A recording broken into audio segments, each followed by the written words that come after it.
Hello everyone, welcome to Anubha study facts. तो guys आज ना कोलबर्ग से क्वेश्चन आया हुआ था। 7 मार्च में भी आपका कोलबर्ग से क्वेश्चन आया था, तो आज हम इसको शॉर्ट में एक बार डिस्कस कर लेते हैं।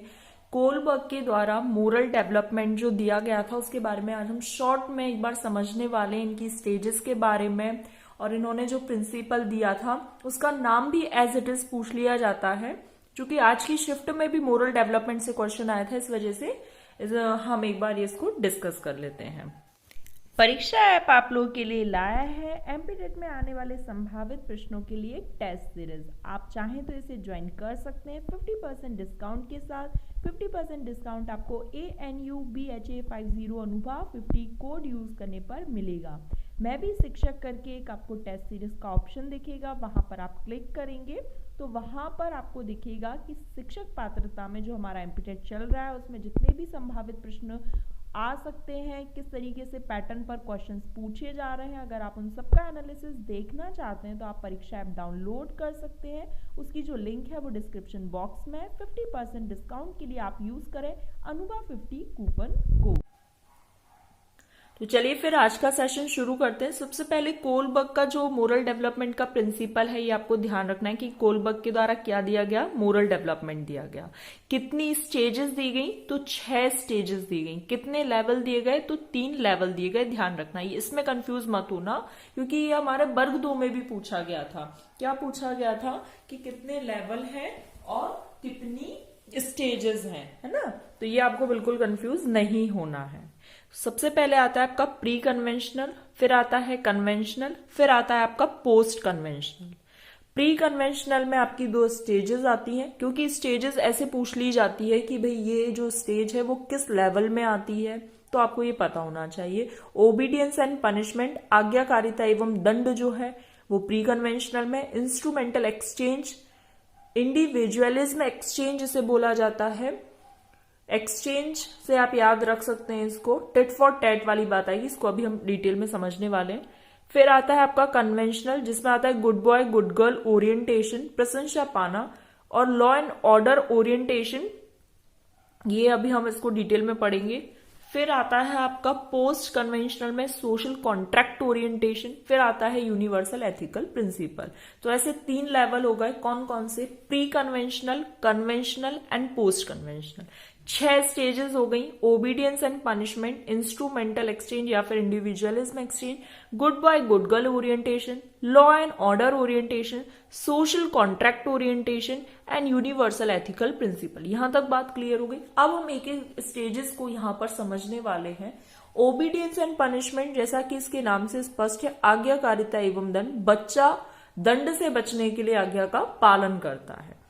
इंस्ट्रूमेंटल या फिर इंडिविजुअलिज्म एक्सचेंज, मतलब आपने मेरी कॉपी फाड़ी, बच्चा ऐसा कहता है, तो इसलिए मैंने आपकी कॉपी फाड़ी, ठीक है। मतलब टिट फॉर टैट वाली कंडीशन आ जाती है। मैंने तुमको कल अपने लंच में से पराठा खाने दिया था, तो आज तुम मुझे अपने लंच में से कुछ खाने दो। ये वाला अपना जो क्वेश्चन है वो सीटेट में आया हुआ है कि अगर एक दिन पहले बच्चे ने अपने लंच बॉक्स में से किसी को कुछ खिलाया है, तो वो नेक्स्ट डे उस चीज को बोलता है कि आज तुम मुझे खिलाओ, तो ये किस लेवल में आएगा, तो किस लेवल में आएगा, प्री कन्वेंशनल लेवल में आएगा। और कौन सी स्टेज में आएगा, इंडिविजुअलिज्म या फिर इंस्ट्रूमेंटल एक्सचेंज में, ठीक है। फिर आता है good boy good girl orientation, मतलब बच्चा प्रशंसा पाने के लिए, अच्छा दिखने के लिए काम करता है कि उसकी कोई तारीफ करे, गुड बॉय या फिर गुड गर्ल बोले। ये आपका कन्वेंशनल लेवल है, जिसे हम परंपरागत बोलते हैं, इसे बोलते हैं पूर्व परंपरागत। फिर आता है लॉ एंड ऑर्डर ओरिएंटेशन, समाज में जो नियम बन गए हैं उनके प्रति सम्मान रखना, उनके प्रति रिजिड रहना। भाई rules are rigid, rules can be change, उनको चेंज नहीं किया जा सकता। तो व्यक्ति किस लेवल में, कन्वेंशनल लेवल में, किस स्टेज में, लॉ एंड ऑर्डर ओरिएंटेशन में है। फिर बात आती है पोस्ट कन्वेंशनल लेवल की, उत्तर परंपरागत, मतलब सोशल कॉन्ट्रैक्ट ओरिएंटेशन, मतलब rules can be change according to condition, we can change the rules. Red light cross नहीं करना है, rules are rigid, but according to condition we can cross the red light. तो ये आपका किस में आ जाएगा, सोशल कॉन्ट्रैक्ट ओरिएंटेशन में। क्यों, क्योंकि अब व्यक्ति जो है वो समझ सकता है कि किस टाइम पर कैसी स्थिति बन रही है, कैसी परिस्थिति है, तो वो चीजें बदली जा सकती हैं, तोड़ना नहीं है, बस थोड़ा सा उनको मॉडिफाई किया जा सकता है। यूनिवर्सल एथिकल प्रिंसिपल ये सर्वोच्च होता है। यहां पर बच्चे की या जो व्यक्ति की मेंटेलिटी है वो हाई पावर की होती है, मॉरलिटी बिल्कुल हाई लेवल की कह सकते हैं। तो ये क्या आ जाएगा, सामाजिक स्तर की ये उच्चतम अवस्था है। फिर यहां पर बात आती है moral dilemma and moral reasoning की। मोरल डायलेमा मतलब होता है दुविधा, मतलब आपका सेम डेट में अगर एसएससी और एमपी टेट का एग्जाम फंस जाए तो अब आप दुविधा में फंस गए हैं कि आप एसएससी का एग्जाम देने जाएंगे या फिर एमपी टेट का। समझ रहे हैं ना, मोरल डायलेमा मतलब दुविधा। सेम डेट में अगर कोई आपका दो एग्जाम या फिर बैंक का या एसएससी का या टीचिंग का कोई एग्जाम फंस जाता है तो अब आप मोरल डायलेमा में हैं कि अब आप क्या करें। अब मोरल रीजनिंग क्या है, आपके लिए क्या सही है क्या गलत है, इस चीज का चुनाव करें। ये होती है नैतिक तर्कणा।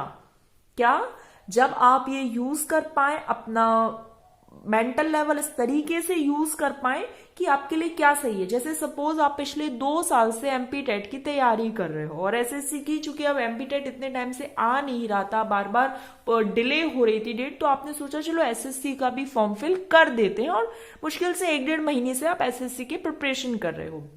लेकिन आपका बेसिक टारगेट या आपका जो मेन टारगेट है या जिसकी आप प्रिपरेशन कर रहे हो दैट इज एमपी टेट। अब दोनों ही अगर सेम डेट में आते हैं तो आप किस तरफ जाओगे, आप एमपी टेट की तरफ जाओगे। मतलब आप उस दुविधा से बाहर निकले, किसकी वजह से, अपनी नैतिक तर्कणा का उपयोग करके, मोरल रीजनिंग का उपयोग करके आप उस चीज से बाहर निकले, उस दुविधा से बाहर निकले और एमपी टेट का आपने एग्जाम दिया। ठीक है, फिर यहां पर ये देखो, ये आपका 7 मार्च में पूछा गया था, क्रिटिसाइज क्यों किया जाता है भाई मोरल डेवलपमेंट को। तो इन्हीं की स्टूडेंट, इन्हीं की शिष्या कैरोल गिलिगन ने इनको क्रिटिसाइज किया। क्या, यहां पर देखो 7 मार्च में क्या क्वेश्चन था, सेम मैं बता देती हूं कि कैरोल गिलिगन के द्वारा मोरल डेवलपमेंट जो कोलबर्ग के द्वारा दिया गया उसे क्यों क्रिटिसाइज किया गया। ठीक, तो क्यों किया गया, क्योंकि इन्होंने मेल सैंपल्स को इंपॉर्टेंस दी और फीमेल जो सैंपल्स थे उनको अवॉइड कर दिया।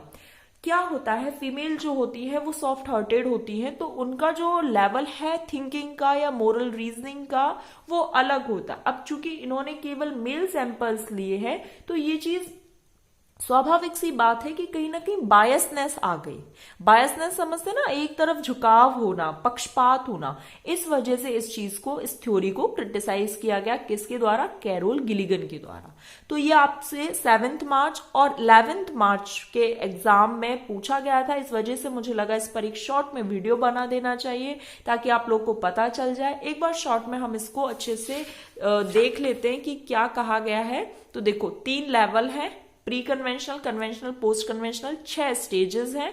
Obedience and punishment, individualism exchange या फिर instrumental exchange, good boy good girl orientation, law and order. Law and order में रूल्स आर रिजिड होते हैं, रूल्स कांट बी चेंज्ड। फिर है social contract orientation, rules can be change according to condition. फिर है universal ethical principle. I hope guys यहां पर हमारा सेशन कंप्लीट हो गया। आप लोगों को पसंद आए तो आप ज्यादा से ज्यादा शेयर कर सकते हैं, लोगों तक पहुंचा सकते हैं इस सेशन को, जो कि एमपी टेट के लिए या फिर किसी भी टीचिंग एग्जाम्स के लिए बहुत ज्यादा हेल्पफुल है। इसी तरह के और सेशन देखना चाहते हैं तो आप बेल आइकन प्रेस कर लीजिएगा ताकि जब भी मैं न्यू वीडियो अपलोड करूं तो उसका नोटिफिकेशन आप लोग को मिल जाए।